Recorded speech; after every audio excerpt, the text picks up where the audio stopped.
Hello. We lost Steve. Are we good? Can y'all hear me? I'm here. Yeah. Yep. Perfect. Well, we have a couple of housekeeping notes before we get started. If everyone could just keep their selves muted and also turn off your video, that will allow for all of the speakers to be the main screen that you're seeing. Thank you very much. So I want to welcome everybody on this Friday to our Workplace Resilience panel. We have 5 industry leaders that have joined us today. They're going to be answering some questions and talking about really the topic that's dominating all of our conversations right now, which is space. How are we dealing with space?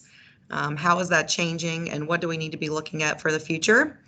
We are going to utilize our chat feature. So at the bottom of your window, you should have a toolbar where you'll be able to turn off your camera, mute yourself, and then it should have a little chat window. We will be taking questions and answers at the end, so please fill up the chat and we will then direct them to our panelists. If you want them to direct it to a certain panelist, put their name in as well. So we will get started. My name is Rebecca Cooley. I am with AOS. I'll be your moderator today, and we'll go around and just introduce all of our panelists. If you could tell us your name, your firm, the firm's size, and any tidbit of quick information. And we'll go ahead and start with Greg LaCour.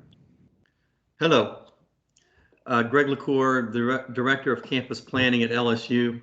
Been here almost 2 years, and we deal with planning of all of the spaces, interior and all new buildings. So in the middle of a lot of this stuff right now.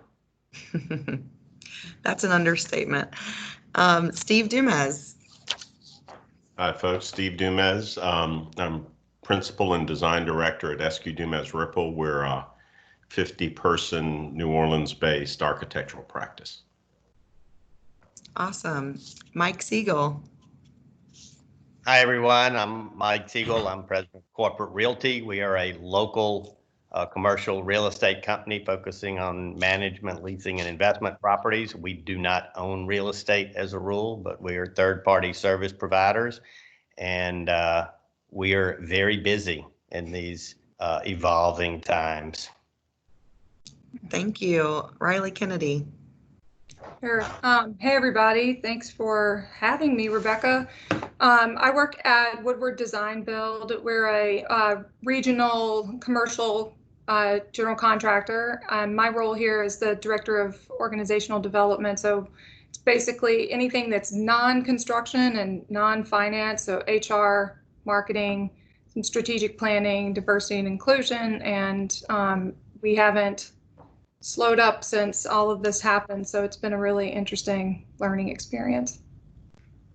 Thank you. And last but not least, Melissa Tokar. Hey, my name is Melissa Tokar, and I am the Regional Office Administrator for Baker Donelson, which is a law firm here. We've got about 23 offices, kind of southeastern located, and have about 50,000 square feet of space to have to try and figure out during this crazy time. So. Yeah, absolutely. Great. So we'll jump into really talking about space. We're going to talk about how are we making choices about our spaces now, how we might be looking to change design and planning in the future. So Melissa, I'm going to start off with you. Since you have 23 locations, what are you currently doing with your space in the short term, and what are maybe some new protocols? So right now, our firm as a whole has been very cautious about reentry. Obviously, with different states, we have to worry about different guidance from governors and mayors and different things. But we have about 9 offices that have gone back to what we're calling our own phase 1. So we are situating ourselves right now to be able to stay spaced as we bring back more and more people. It's definitely a conversation. We have such a variety of different kinds of staff that we have to figure out in our offices, from attorneys down to our support staff. And we have people that are out in the open, secretary stations, receptionists, that sort of position, up to our attorneys that have their own closed door capability. So we're really trying to look at what that's going to be like with the return more full-time, with what we're going to do with our secretaries. Luckily, I feel we did not go to the open concept space like so many other firms and businesses have done. So I don't feel like we're going to backpedal as much on that, but still trying to figure out how we're going to keep people socially distanced, and seeing that as kind of a long-term deal, in addition to how much space are we going to need ultimately, and how that's going to kind of correlate with our end of lease options, and what we're going to see from especially on the professional side, people that are going to remain working from home much, much more, I think, than what they did prior to this. Well, Rebecca, you're muted. Oh, sorry about that. I was actually going to turn it to Greg as well, because I know you're dealing with all different types of spaces, from administration, faculty, and students. Well, the easy thing for us is to tell the students to go home, which we did.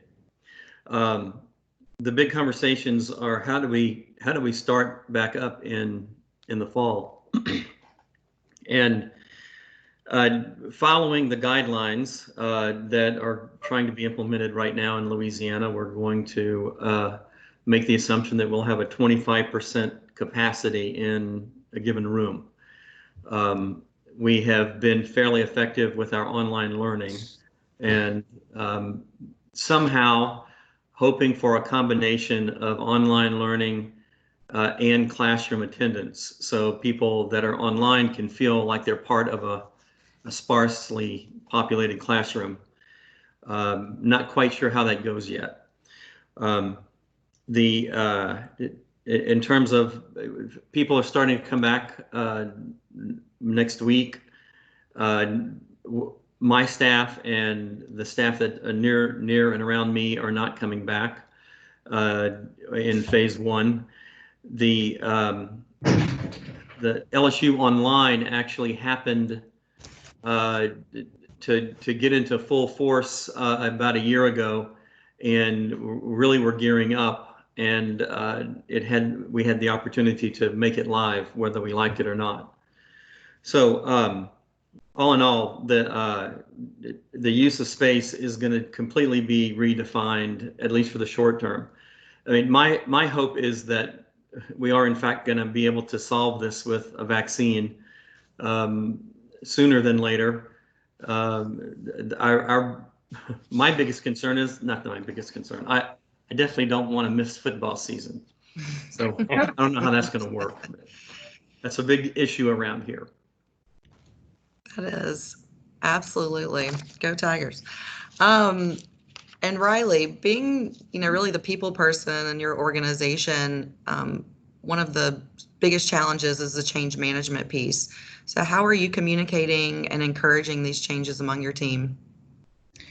Yeah, I think my husband's a doctor and has been following all this really closely. So I've had sort of been able to cheat and get information from him. But one of the main things that epidemiologists and people who are leading this effort stress so much is communication, and clear communication and honest communication and frequent. So we've been trying to reach out to our people as often as possible. I think the first communication we sent out was on March 2nd, and it was more sort of generic safety information, and then started ratcheting that up in frequency and in length, which is good and bad depending on what kind of communicator you are, but really trying to reach out to our people on an individual basis as much as possible. We have about 200 employees, so that's not impossible to do. It does take some effort, but We've been just trying to continuously have touch points with people.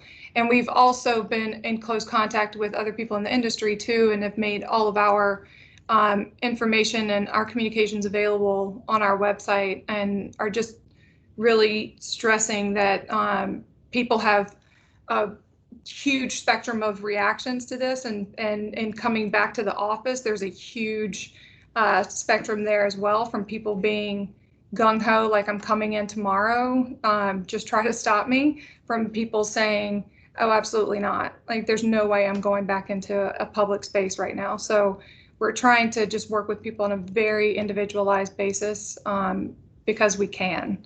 And I know that's not possible for everyone, but that's the approach that we've taken. Mm-hmm. Yeah, absolutely. We're experiencing the same thing, I think, and most of the panelists were shaking their heads, is addressing that on an individual basis. Steve, I wanted to throw a question to you. Being in the architecture and design practice, is that our spaces, how people experience our spaces are such a big part of really developing that overall plan. What are you seeing internally with your own space, and how will that influence sort of design and construction moving forward as y'all are planning spaces? Well, as it relates to our own space, we, unlike you, Melissa, have one single open studio where all 52 of our staff are located. So we only have one office, and that's for our CFO. We're lucky in that the configuration of our space is such to where we meet the 6-foot minimum requirement for all but maybe 10 staff.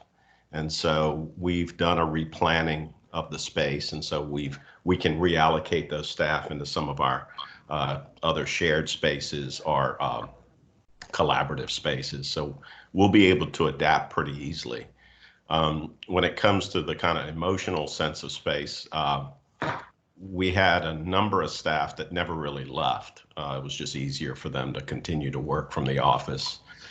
They preferred the environment.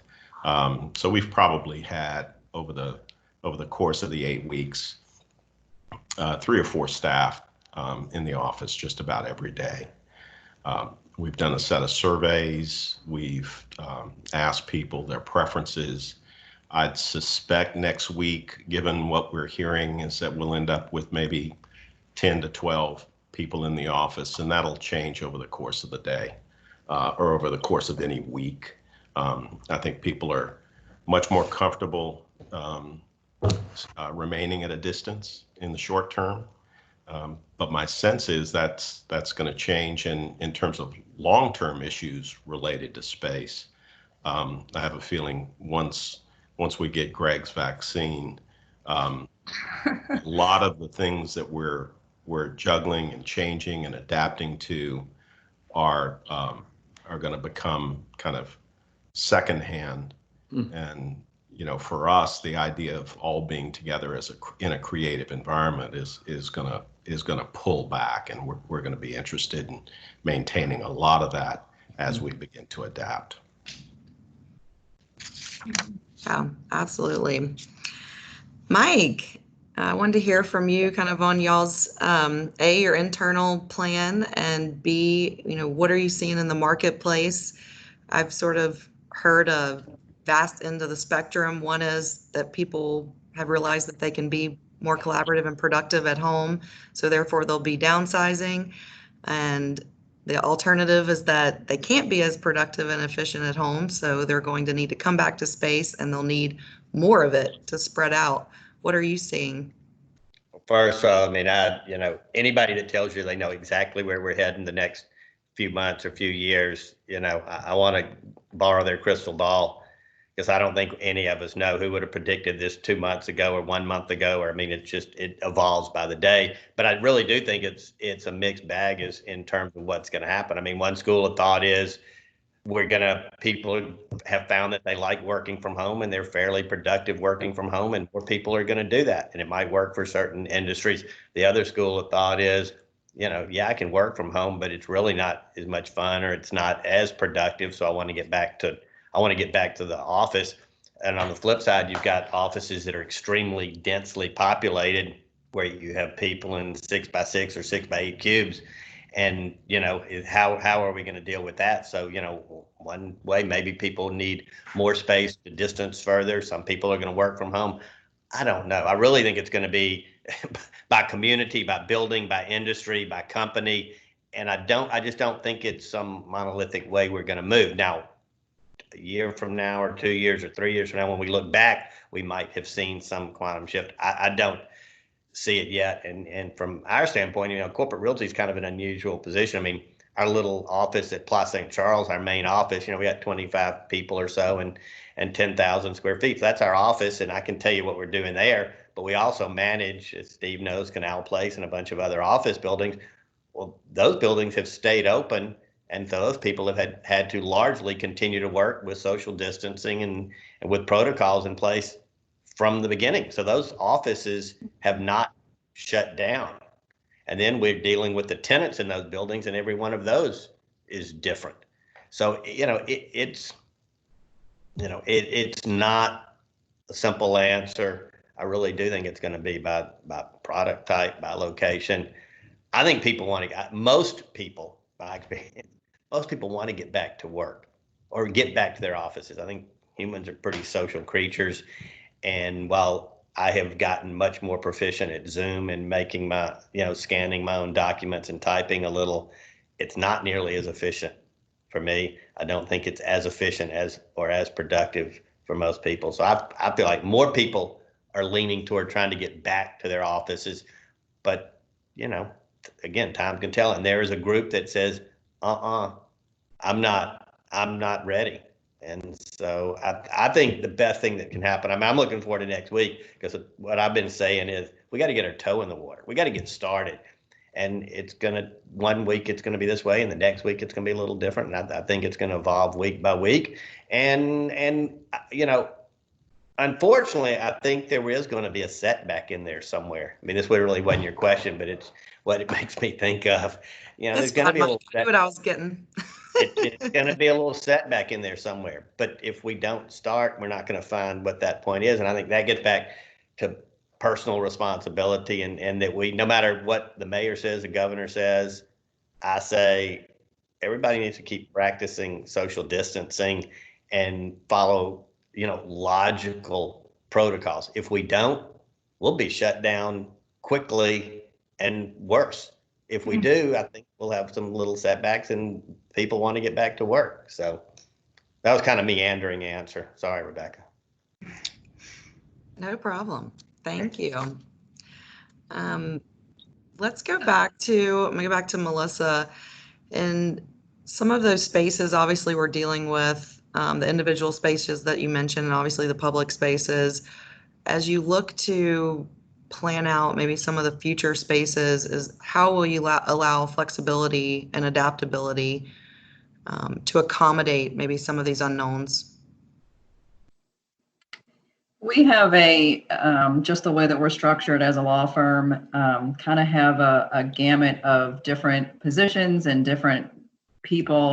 We have some people that just by the nature of their responsibilities cannot work from home. And so we need to make sure that we're looking at those people and how we address them with what their responsibilities are, and maybe looking at those responsibilities a little bit different with who they interact with in the office and that sort of thing.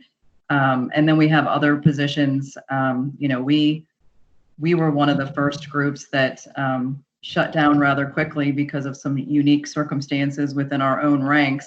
And we were lucky enough that as a firm, we were ready to go. I mean, we managed to get all of our available work from home people, from the attorneys to the secretaries and our paralegals, most of our administrative people, with a computer, working from home, and really didn't miss much of a beat. So as we start to look at how those people are going to come back, I think as a kind of an old school, old boys club law mentality, it really wasn't something that we really would have considered up to this point, even talking about maybe anybody other than the attorneys, especially the younger attorneys with maybe young children. having some issues with childcare and that sort of thing. But being a lot more amenable, I think, in the future to looking at allowing some people to not come in or work split shifts or work, you know, a week on, a week off, that sort of thing, which will also help with our spacing. You know, putting people into teams and having certain teams come in at certain times and keeping others home. So I think that that'll be an interesting thing. Like Mike, I mean, most of our staff right now has said, no way, I'm not going back downtown. I don't want to be back in that office. It's too early. And because we have been set up fairly well, that's not going to be an issue for us. So I think that we are leaning on the side of taking this very, very slowly, kind of seeing what the issues that are going to arise from, you know, how long is it going to take you from the time you walk in the building and to get an elevator that isn't full of people to get up to your high-rise space. And I've read actually several articles largely revolving around that issue that, you know, especially in some of the bigger cities and the bigger high-rises, it could take you 45 minutes to get from the front door into your own office space. And what does that look like for staggered schedules? And so again, I kind of agree with Mike. You got to start somewhere. I think we're all kind of working under the same assumptions, and definitely have those people that have said, I'm going to be in the office Monday morning at 7 o'clock. I can't stand working in my laundry room with my 3 screaming kids anymore. To the other extreme that says, until you tell me that I don't have a choice, I'm not coming back in. So, but as far as the physical space, you know, it becomes difficult because then you've got costs that are revolving around those changes, and how do you move?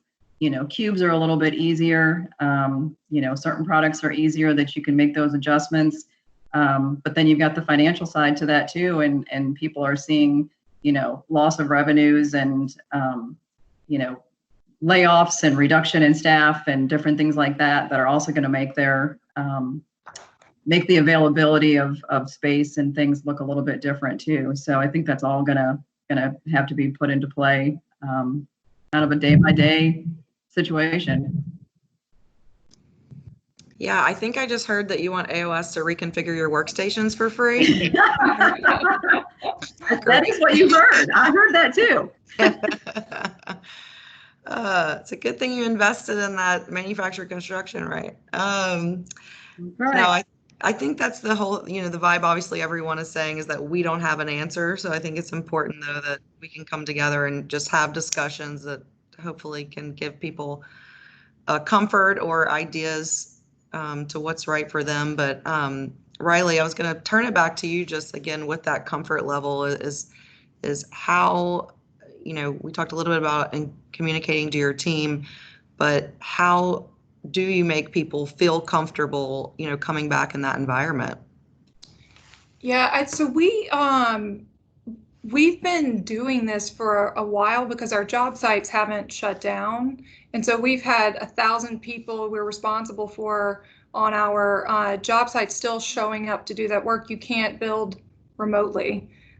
So until we have robots to do that, you know, people are going to have to continue to show up on the job sites, and it's an essential business. So so we've been out there performing that essential service. And a few things that we've done to accommodate that is, one, you know, communicate. We've had a couple of town halls, and we have some stand downs on site where people are spaced appropriately. One of the big shifts that we made that I think addresses this problem that Melissa mentioned too was we went to a 4x10 schedule. So working 4 days a week, 10 hours a day. And that reduces those transactional congregation times right off the bat by 20%. So you have one less day a week that you're bringing everybody in to kind of funnel into a job. We're doing temperature checks, so that creates a little more transactional time in the morning that people are spending queuing in a line or waiting for someone else. So we staggered those start times on jobs and then reduced, or not reduced the schedule, but shifted the schedule so that people aren't in those bottleneck situations as much. And then I think that the other major component of this beyond, or in addition to rather, just spacing and having spaces look and feel normal and nice, and like someone has cared for people and thought about all the things that they might experience when they walk back into the office. There's some low touch ways you can do that. Like just have really nice signage. Think through the signage that you're putting up so that people feel like it was, that their experience in your building actually matters. But more so than that, to me, is a cultural shift. It's a modeling shift. So everyone who's a leader on our staff is coming back on Monday to sort of test these new protocols that we have and be in this environment together and test it, see how they feel about it. And those people have got to be in compliance with whatever changes that we make, and they need to support it, and they need to feel like it's actually doing its job. So it's as much a culture and a modeling shift as it is a physical space shift. And that's what we're really going to start focusing on next week when we bring those leaders back into the building. Yep. You're muted, Rebecca. Man, I need to stop muting myself. Thank you. No, it was a great point, Riley. Greg, I was going to throw it back over to you. I know you guys are utilizing a lot of those technology platforms. Do you feel that, although that has been successful, is there a piece of connectivity that may be missing from the lack of face-to-face communication, and/or are there certain practices within your own campus planning, but also within some areas of study that just can't be achieved through a technology platform? Well, certainly the labs, the teaching labs, don't really allow for people to be able to do their lab work, right? So you've got to have a teaching lab, and people have got to be on campus to do that. So that's one of the bigger things for the sciences. Right now, EDR is working with Payette on the schematic designs for the new science building on campus. We've had a lot of conversations during those meetings about density and how will anything change here, and that building is years down the road, and likely the programming is going to continue along the path it would have traditionally continued upon. There is conversation about the technology and making it more flexible for people, that whether or not it's this issue or the next one, or compromised immunity, or in different for different people in different conditions. I do think that we need to upgrade how we communicate this way in the classroom setting. So I think that's going to all evolve. The face-to-face, certainly everyone would approve of, the need for face-to-face interactions. Before I came to LSU, I was at Gensler, and I spent most of my time sitting in front of a computer talking to people on conference. I didn't like to go into a conference room and set the whole thing up and have a bunch of people around the room. It was much better to be face to face, or in most cases we didn't even use the video. We were showing plans, and that is very effective. The science building presentation to the CPOC committee, which is about 50 people, a few weeks ago, was the first time it had ever been in this format on Zoom. And people were amazed at how effective it could be, how comfortable people were responding or asking questions on the chat. it was so well received that we'll probably do the rest of them that way going forward. So if we hadn't had this forced requirement, people wouldn't understand those things. So I think that if nothing else, people are becoming much more aware of the technology and that they actually have the option to use it, even though you may be back on campus eventually. Absolutely. And Steve, he was mentioning one project that's underway that you maybe had to take a second look at. Are there other current projects that you guys are working on that you've had to revisit? You know, how would we adapt it? Do we need to adapt it? And are we looking at planning space differently for whatever the next unknown issue could be? Yeah, well, Mike's aware of this one since he's helping us as we begin to think about our space, whether it's staying where we are or looking at a new space. I think those conversations about how we would adapt and how we're adapting our own workplace are kind of key. For us, I think the most important thing that we think about is simply the flexibility of the work environment and making certain that we can easily adapt or move the space. But the more important thing, I think, is the quality of the environment. You know, the sort of the quality of the air, the quality of the equipment that we're using, all of the things that come into the design of a healthy workplace. We've been working for years and doing a fair amount of research on the effects of indoor air quality on cognitive function and how it impacts staff and productivity. And I think just providing a healthy work environment is going to be key. Mike and I have been talking about this a lot as we begin to look at, you know, what is the type of space that we want as a firm and how can we really find a way to make that happen.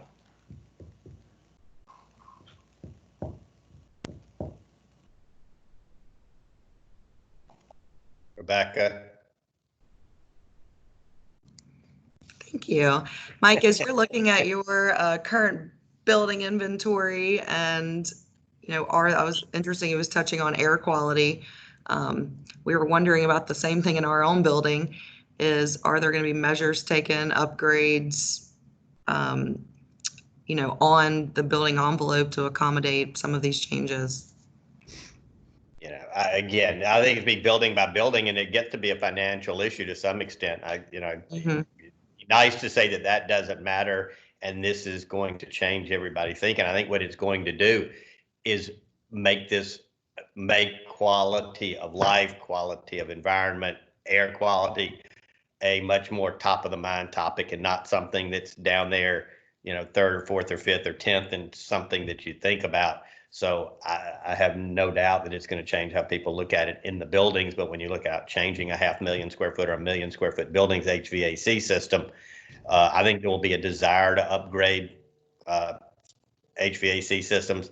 I think there's price tags associated with that are in the, you know, tens of millions of dollars in some cases, or certainly millions of dollars. So I think it's going to take a while. I think when you see the new generation of buildings, smaller buildings, when rehabs do take place, it'll clearly be addressed. And back to Steve's point, you know, I think there's already been a push toward quality of, you know, that your work environment, it really is about quality of life.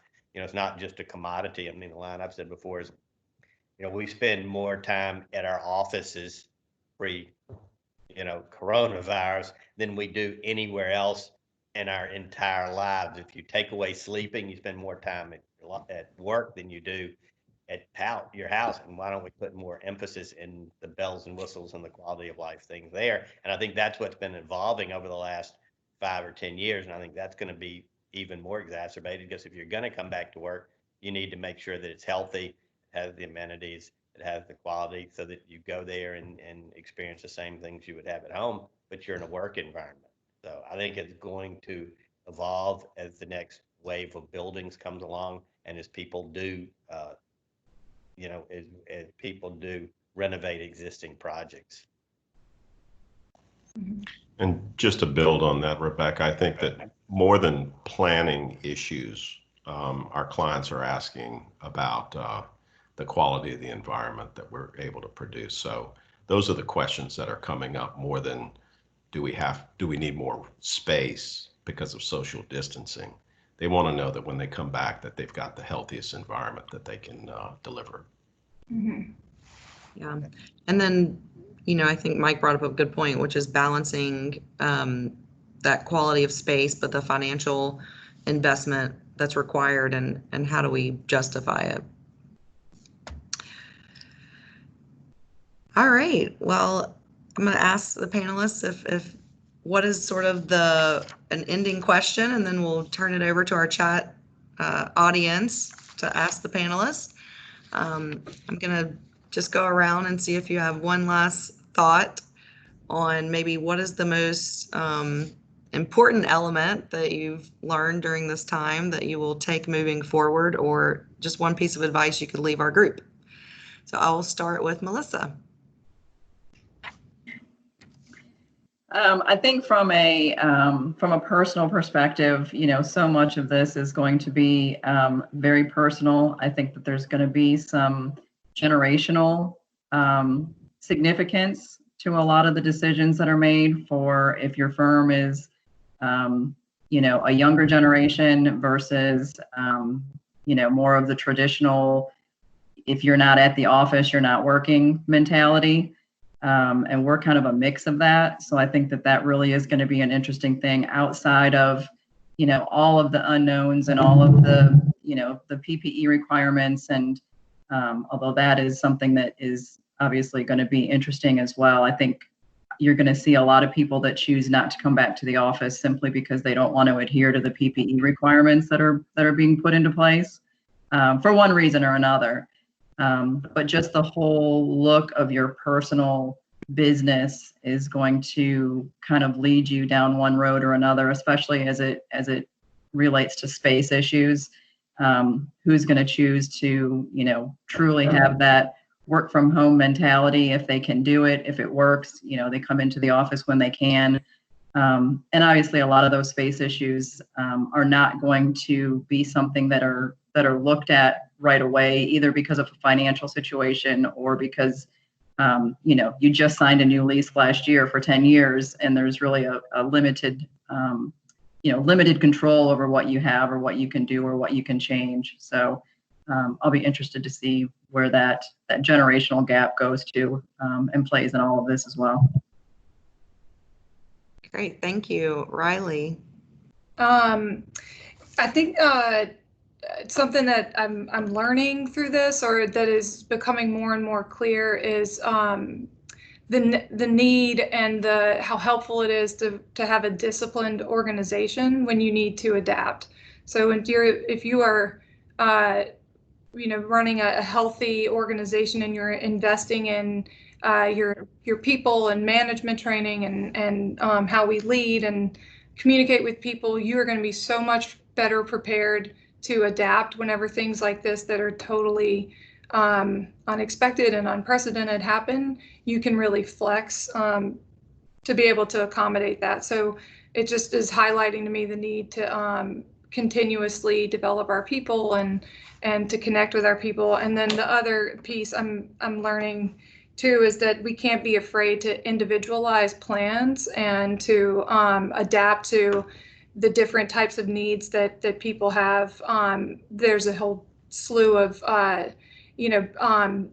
health risk related needs to childcare needs, and we can't be afraid to say we're going to meet this person's specific needs, even though we previously may not have done that because it felt like there was some sort of inequity tied to it. We just need to get the job done, and if that means flexing for this person where we it's not necessary to flex for this other person and they don't need that, we can't be afraid to do that and to be transparent about the why to the extent that we can. Yeah, on the other thing, I think going forward is, and I'd be interested to hear from our design folks about this, is I think the K-12 education question and when we're able to have kids go back to school is a major concern, and that will be a major lever to getting us back to normal, to whatever normal is going to be going forward. And we did a walkthrough of a school yesterday, and there are lots of air filtration or circulation concerns there. And I'd be interested to hear from our design professionals here on how they might tackle those kinds of issues for our schools and other institutions that are bringing lots and lots of children into the building, and they need to do that. I need to personally get my 4- and 6-year-old out of my home and back with other kids. So yeah, what do you guys think about that? Steve, Greg, you want to answer that question? I think you should have had kids earlier. Clearly. Well, my grandkids are here. My daughter and her husband and the 5 and 2-year-old are here, and the opportunities Melissa talked about, generational things. We would never in the lifetime of these kids have them here for 3 weeks in a row. That would never have happened. So there are some things that are serendipitous that have occurred in probably people's lives. This whole thing about cleaner air and less pollution, which we will of course go back to, as Steve alluded to earlier, once we get this solved. But I think the biggest takeaway for me is that we can be flexible and we can adapt and we can do things that we never thought were possible. And from my industry as architecture, and then really with the whole educational world, adjusting on the fly is almost what it's like. I mean, we were pseudo prepared for it, but adjusting on the fly is something that had to happen. Now, is this sort of thing going to happen again in our lifetime? I kind of hope not, but maybe we'll be a little bit more prepared. Hurricane Sandy made a major impact in New York. Down here, we would have been more ready, possibly. So I think that they're probably more ready. So you have a disaster in order to find out where the holes are, and then you try to go from there. So speaking of holes, the whole disaster in New Orleans with Katrina, I mean, what lessons were learned in all of that? And is this not something along the lines of that in a way?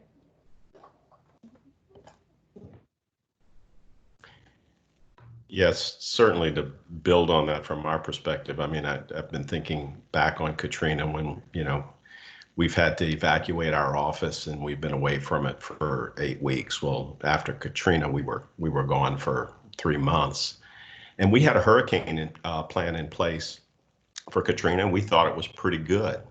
And what Katrina showed us was that we really had the barest or thinnest plan imaginable.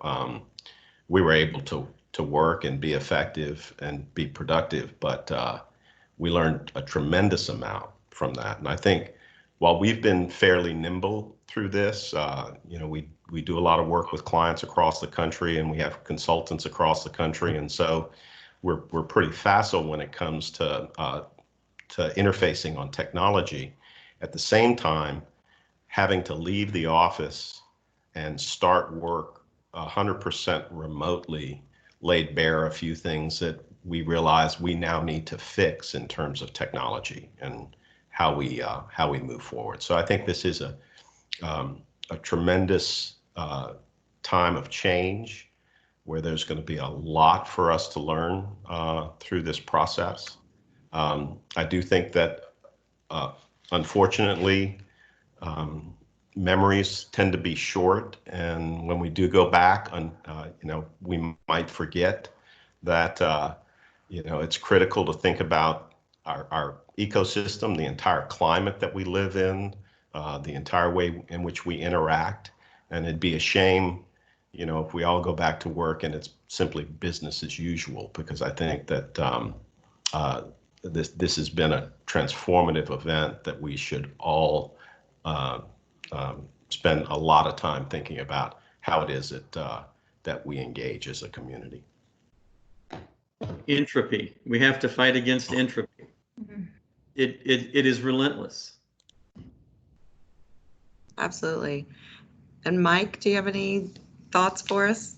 Well, I'll give you, a couple of things to repeat what other people have said. I mean, one, I think personally, and I think we've all shown how much more adaptable we are than we thought we could be. I mean, some of the things I'm doing now, I didn't do before. I didn't have to, and necessity is the mother of invention, and I'm doing a lot of things that I didn't think I didn't want to do or didn't think I could, and I've been better at it. The other thing is there really are some silver linings to this whole process for all of us. I mean, one, my daughter was living in New York. She's came back here to escape New York and has been here the last couple of months, and now she's going to move back. So that's good. But the other thing that just I think is really on top of all of it, it's given me, and I think most of us probably, an appreciation for what we do day to day, the things when we go to the grocery or we go to the restaurants or we hang out with our friends, the people, the places, the events that we've been missing. I mean, how important those are. I mean, I just want to get back to forget work. I mean, I want to get back to work, but I want to get back to doing, these things that we take for granted, being able to go, sit at the bar at Clancy's or Lillette, or, go to a sporting event or go have dinner with somebody. I mean, Jesus, I think we take things for granted every day. We always have. When it comes back, we're going to do it again. But hopefully this is a little bit of a wake-up call. We shouldn't take anything granted. I mean, look, we're all on this call, and most of the people listening probably are pretty lucky in the general scheme of things. But look what we've all lost for 2 months, and we're on the lucky group, And so, kind of my takeaway is to be a little bit more appreciative of what I have and what I get to do every day. And, I'm sure Monday I might not remember that, but right now, that's it. Memories are short, apparently. Yep. That's it. Well, I think that was a great thing to end us on. I had to share a little story. I'm sure you probably saw it on social media as well. There was a gentleman in the hospital in Italy who was 92 years old, and they were trying to charge him for the respirator. And he started crying, and the nurse said, oh, can you not pay for it? We'll work with you. And he said, no, I have plenty of money. He said, I just realized I've been breathing God's air for 93 years and never thanked him once, and it was free. So I thought that was a nice story. So we'll take a couple of questions as we're wrapping up here from the panel. And from the audience, if anybody has anything else, please fill in the chat. Mike, we have a question from you, from Shelby Russ. I have read that typical lease terms may trend to shorter lease terms by virtue of this event. Do you see any real drivers for that? Well, I think there was already a trend toward tenants. You got to separate the tenant from the landlord. For tenants wanting shorter lease terms, because flexibility is important. I mean, we were already in pretty volatile economic times with a lot changes took place a lot quicker the last 5 or 10 years than they did the 10 or 15 or 20 years before that. So tenants wanted flexibility. I think that's going to be exacerbated. I think tenants are going to want flexibility, but that's got to be balanced with the capital cost of creating tenant spaces, whether it's retail or office. And you can't have it both ways. The landlords want longer terms because that's stability and value. The tenants want shorter terms, but if you're going to have substantial dollars invested, you can't neither party can invest substantial dollars on a short-term lease. So if you've got a space and you want to stick around for a year and you don't want any money and you don't want any improvements and you're happy with what you've got, you're going to see a lot of people opting for 1 and 2 and 3 year leases. If you're trying to create a new office, or if you're moving, or if you're, want a major renovation, you can't do it. I mean, it's just economically not feasible for either party to have short-term leases. So, at the end of it, there's going to be some balance between the desire for flexibility, the desire for long-term commitments, and what are the economic realities of those two pieces, meeting somewhere in the middle. Got it. So- Thank you. We have a question from Frank Garcia. I think we touched on it a little bit, but talking about the dynamics of learning spaces, and will those need to change? Greg, did you have any last thoughts on that?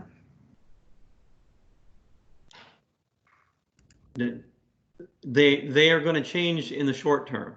We're going to have 25% of the capacity of the classroom in the room for the semester is what we're planning right now.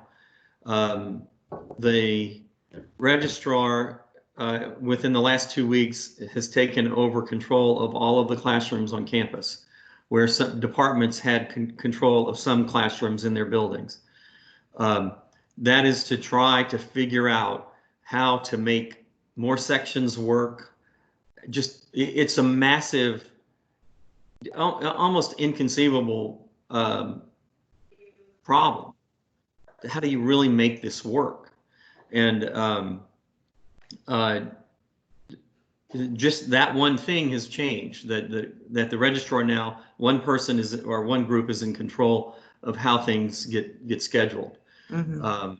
The classroom aside, students meeting with teachers, all of that is going to shift. And as long as we understand that the rules of social distancing have to be maintained. I don't know that LSU is uniquely going to say we have got to have everyone wearing masks, period. But it will certainly follow the guidelines of the state. Yeah, thank you. We have a question for Steve. You mentioned indoor air quality. Many futurists have made parallel conversations between COVID and sustainability. What happens to corporate sustainability amid the crisis? Will we see sustainability as a lever to support and advance climate change? Well, that's a great question. Yeah. Thanks, Maggie. I think as it relates to this entire set of events, right? You look at the loss of habitat and the way in which we have sort of grown into places and found ourselves in circumstances with animals and the interface between the developed world and loss of habitat.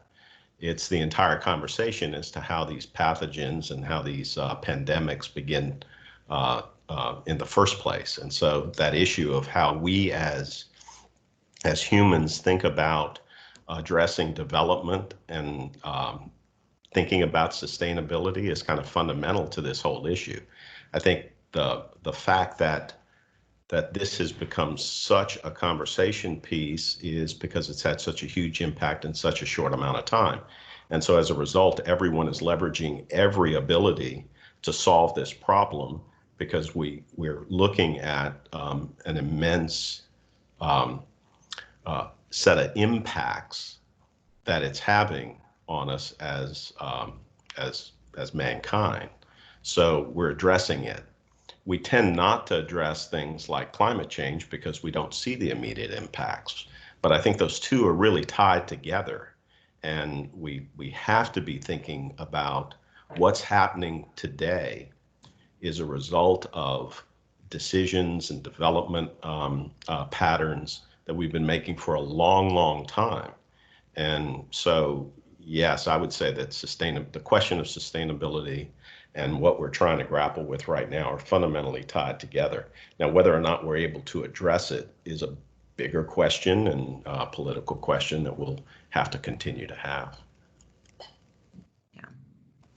Well, thank you guys. With that, we're rounding out our hour. I want to thank you, all of our panelists, for joining us today and sharing your insight. I know that was very beneficial. We had about 100 people on the call. And thank you, everyone that joined us. If you have any additional follow-up questions, please send them to us and we'll try to get them answered in our follow-up. But I hope you all have a happy Friday and we hope to see you all soon in person. Thank you. Everyone, Thank you. thank you. Goodbye. Bye. Thanks, everybody. Bye.